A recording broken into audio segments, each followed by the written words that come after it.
বিকল্প জ্বালানি উৎস আমরা তৈরি করতে পারি কিনা, সেদিক থেকে নবায়নযোগ্য জ্বালানির যে আলোচনাটা, এটা বললে অনেকে আটকে ওঠেন, চমকে ওঠেন। এ জায়গা থেকে যে আমাদের তো জমি কম, আমাদের সক্ষমতা কম, ইতিমধ্যেই অনেকগুলো প্রযুক্তি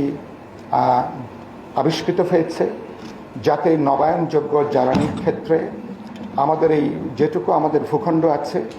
সেখানেও যদি আমরা উপযুক্ত পরিকল্পনা করি, আগামী 5 বছরও আমি মনে করি এখানে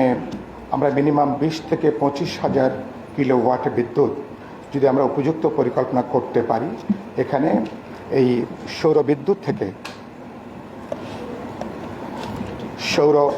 সৌর যে জ্বালানি সেখান থেকে আমরা কিন্তু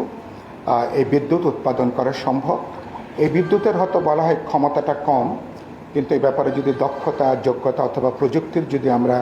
গ্রহণ করতে পারি, ক্রমান্বয়ে আমার ধারণা যে আমরা আমাদের যে